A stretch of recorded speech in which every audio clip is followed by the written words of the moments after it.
Okay, my outstanding friends, this is going to be a hoot, a treat, the shocker du jour of at least a millennia. I claim everything is biological, 100%, and there's nothing that isn't biological. So, Roger, how would you explain Yellowstone? Well, I know exactly what it is, and you will in about 5 minutes. They did a complete survey, ground penetrating this and that, rhyolithic melt, basaltic melt, all this kind of stuff they discovered in it. What is that? It's chemistry, it's cavities, and it's extreme heat, and basically volcanism. It's a volcano, but it has a release valve. That's those hot springs, so it doesn't explode. Is that going to always be the case? I'm not sure. That's why they're looking at it, because I think something's going on there. Whether they're talking about it or not, I don't know. But I think everywhere in the world something's going on, because, as I say, 100% of this Earth is biological. And there was gigantic creatures, as you're going to see in a second, because this is one gigantic creature. And when they died, they were covered with sediment, basically, and encapsulated under the earth. There were giants in the earth in those days. They are rotting now. Let me show you as these things. Well, first of all, let's talk about what happens to a body that is encapsulated and just covered and it can't get any oxygen. Listen.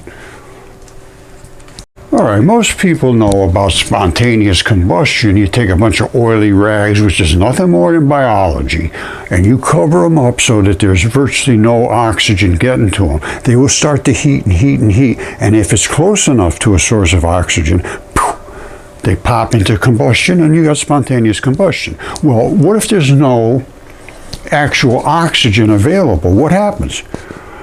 Decaying organic material can self-heat to the point of spontaneous combustion, but oxygen must still be present to allow actual combustion, burning. Without oxygen, you might get heat buildup, gas production, pressure, but not open fire. Well, exactly. A stratovolcano gets open fire because it's up into the oxygen. This, as I will show you, is below the earth, encapsulated with a vent. My friends, things just are incredibly intertwined. I started out this morning looking into the construction of the ancient cement and why it was so sturdy, and I do understand why, and this led me to the volcanism, and then I just decided, well, I'll go back and look at Yellowstone, just so I could fit it in with my other studies. Now, here's how they're saying they could map this stuff underneath, and they're using telluric currents, magnetotelluric currents, which is just the Earth absorbing electricity coming down from the solar. There's nothing but dipoles. Dipole electron flood. We are being flooded with dipole electrons from the sun. That's what is telluric currents. There's nothing more than lightning, electricity, static. It's the white part. And they can somehow use it. I don't know. It doesn't matter to me, because this is what I'm interested in right here. This is what they found. You say, well, so what? Well, let's look into the details. That's so what. Okay, my friends, I thought I had seen it all, and I think I have. But what are we looking at here? Well, guess what we're looking at? This is a survey they did at Yellowstone. And what is this? These two things here, they're basaltic melt, two individual lobes. And what are these two things? Those are rhyolithic melt, a little bit of a different transition. And this is the transition, basaltic to rhyolithic melt. Okay, so this is rhyolithic, which I'm going to tell you right now is blood. This is from the heart. That's the two separation of the heart. It's rhyolithic, which is blood. Basaltic melt, which is the lung, a primarily rubbery tissue that pumps blood. So there's some of basaltic melt is from lung tissue. This is from blood, from the heart, which is the rhyolithic melt. The transition is between, and that's up right through here, is between the basaltic to the rhyolithic melt. And then right there, that blue spot, is the hydrothermal system. So that is the release valve. If that wasn't there, I don't know what you'd get out of Yellowstone. But I'm going to show you the human body. That is identical. It's just so identical. It's unbelievable. And this proves everything I've been saying. There is nothing but biology, and the creatures were absolutely stunningly large. Okay, if you have a 10-year-old, ask them what they think, or her. That's a heart. You see that? That's the ventricle wall right there. Really heavy duty. You got your dark blood and your fresh blood. And it splits right on that vein, that line. And what do you have here? Two lungs. Those are the basaltic melt, and that's the rhyolithic melt. This has virtually mostly blood. And this has mostly collagen, kerogens, and all of the rubbery stuff that does this in your lung, a lot of tubes, it's all of that stuff is pretty strong stuff in here. The heart is much more flexible and 100% saturated with blood. The outside of the heart is just as saturated as the inside because it's making that muscle work every day, 24 hours a day, hopefully. All right, so let's just look again. This is so unbelievable. It's amazing they could get this kind of accuracy. This, I say, is the heart. It's just separated apart on that ventricle wall. This is a lung. That's the other lung. They come together up through the trachea, out normally through the mouth, and that could be the mouth right up here. I don't know. This is the hot springs up in here. You see that? That's the thyroid. There's just no way to deny this. It's just absolutely undeniable. That is the organ system, actually the respiratory system primarily. Now, if you were to look at the thyroid, there it is. That's the thyroid. Wrapping right up around the neck. There's the lungs. Of course, the heart is behind the left lung. It's right up in this area here, in us.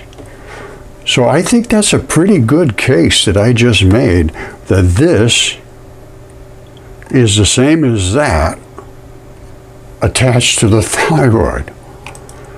And the different, the chemistry's here too. I look at all of this stuff. The chemistry is very clear as well. This is basalt, rhyolite, and the mix. And I mean, I have, well, as I showed you, well, maybe I didn't. This is a heart. A friend of mine, Phil Harris, unfortunately passed away. Nice guy, excited beyond belief when he found this. Because I said, to go out 15 minutes. I said, in 15 minutes you should be able to find something. He goes out in less than 15 minutes. He sees this red spot. So he goes, snap, and it pops right open, and there's blood. And I mean, look, this is fresh red blood. I have a lot of them with fresh red blood too. Not like this. This was a very, very extreme exception. And this was the top. The bottom was a bucket of red blood. The dark blood had risen. They separate. And these are the heart valves. And that's how they come apart. Because he said he just tapped it and it just split wide open. So that's a heart. So we can get even deeper into the biology of the heart, which is right here. And it splits on that ventricle wall line. It's a very thick ventricle wall. As a matter of fact, I have a glass heart here. That's the aorta. Right there, that's that ventricle wall. Very thick and dense. They snap right open. There's the red blood side, the black blood side. Of course, this one here turned into crystal, primarily. There's a little bit of blood here,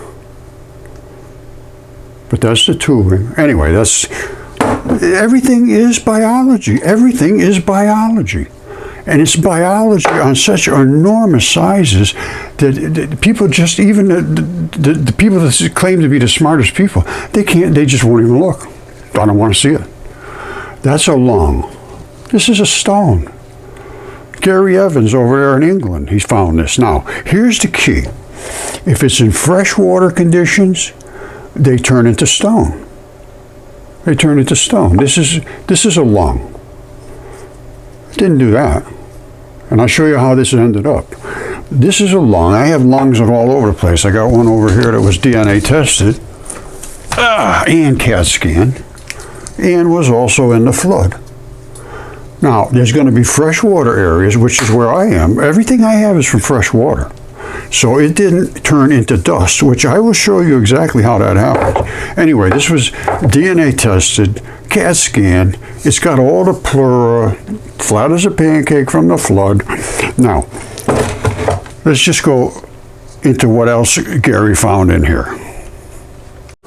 All right, so he sees, I forget how he decided to pop it open, but he sees this, and then he puts a little water on it and this and that. Splits it open a little further. There it is.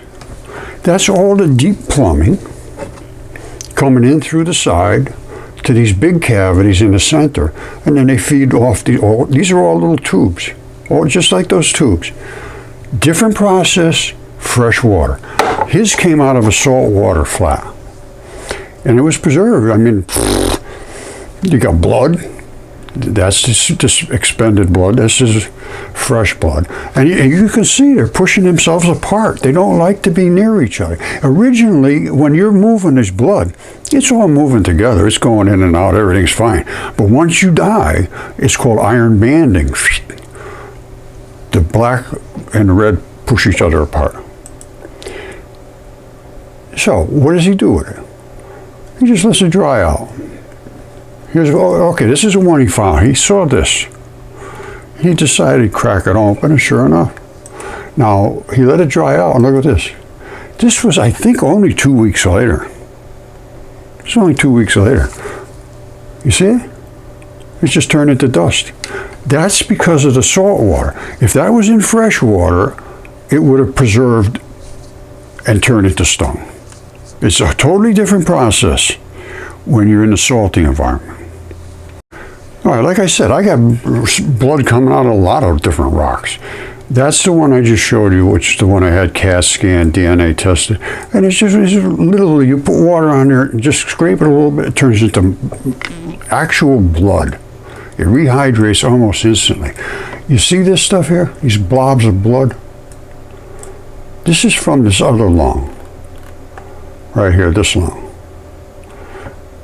And again, they separate. The black separates from the red. Primarily, almost all the blood was pushed out of this.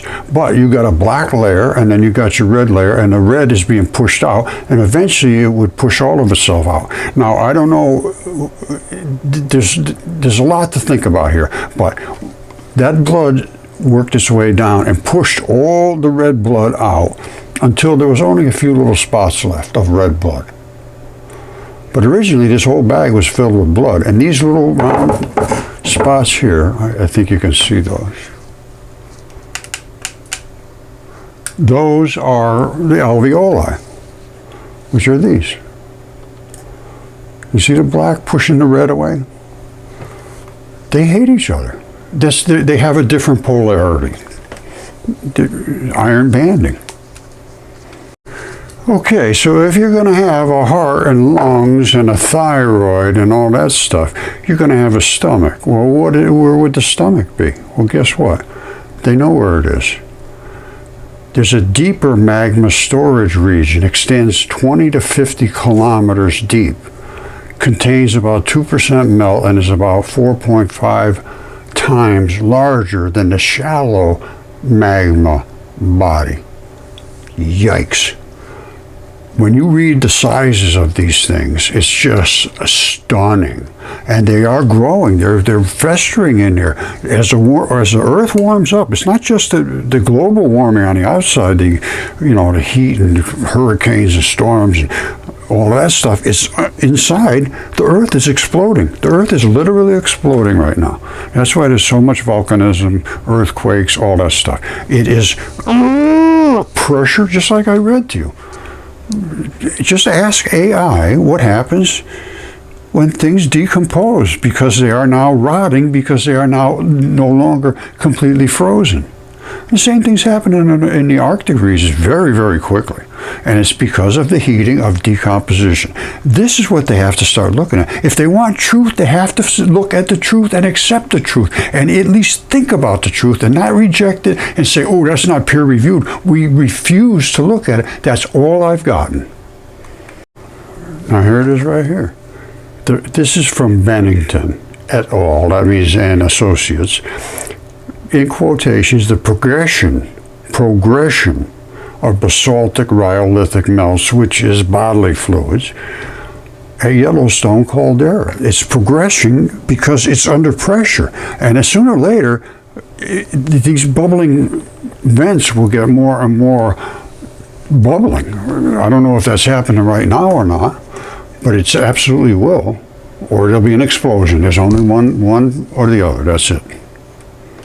Okay, my friends, a supervolcano is waking up. Magma in Yellowstone's heating up. Lurking threat. Look at that. That is biology. See this? Hidden chambers. They've been looking deep into the earth and they found them. You see that? That's not just a hole in the ground. That's plumbing. That's plumbing from some kind of biology. Northeast danger, meet Sour Creek Dome. All right, scientists are unsure. They have no idea what's going to happen there. They're just making guesses at this point, and the guesses, I think, are wrong. All right, they say we're at a critical threshold. Yes. They say it's been slow heating. Oh, it'll take hundreds of thousands of years because it's very slowly heating up, maybe in the past. But right now, it's not slow, it's rotting. Okay, my friends, I have proven my point well and beyond. This is a hair follicle that I have here shown bazillion times, and this is exactly what it is. There's a sebaceous gland right there. There's where the erector pili muscle attaches right there. That is the hair shaft coming up right there. This is the root to the bottom, and those two little dots are the vein and artery. Completely transitioned. It's a mud fossil. Now, at this exact moment in time, I am literally the only one on planet Earth that understands planet Earth. Just a fact. Anybody wants to confront me on that? That's what I've been asking for. Total refusal from academia, because it shows everything they're telling you is wrong. I understand the origins of all of this stuff primarily was the Great Flood. It's all my stuff. And all of these giant body parts and all of these gigantic creatures. I don't know how they got here. All I know is they're here. Let's take it from there. I understand those origins. I understand the chemistry very, very well. I understand the anatomy. I understand the physiology, the biology, the physics, which is the dipole electron flood theory, because everything transitions using enzymes. They don't understand this. There's so much that's not understood. All of these degradations happen instantaneously with enzymes, which is biology. There is nothing but biology. And in biology, there is nothing but bacteria creating enzymes that do the instantaneous requirements that we required for life. I am the only one on planet Earth right now that understands this. And I also understand the consequences. And if there's anything that can be done, that's something we have to talk about. But to deny this and absolutely, go against truth for so long by these academics it's disgrace. Now, I understand this chemistry. This is all biology right there. That's 100% biology. And the silicon dioxide primarily was from the siliceous ooze from the bottom of the ocean. But anyway, and then every one of these attaches to oxygen. There's a lot they don't understand about chemistry because they don't understand dipole electron flood theory. I showed you all these other stuff. I don't know what else I can show you. But and here's another thing. I think this was could have been Desert Drifter or POV. They both do pretty good work on this stuff. And this is a guy's shoes here. There's a cavity down. These are blocks. Those are so thin you can't even see them in us. There's just barely a skim. And you see all those little layers? Those layers didn't form there from some kind of sedimentation and then just split on these little blocks. And I mean they are exact blocks here, there, no. This is, it's fully understood now, and it's very upsetting to go 15 years and have all this denied, and now we're starting from zero. History, everything, right across the board has to start completely over. All right, I love you all. I think you got to talk up about this.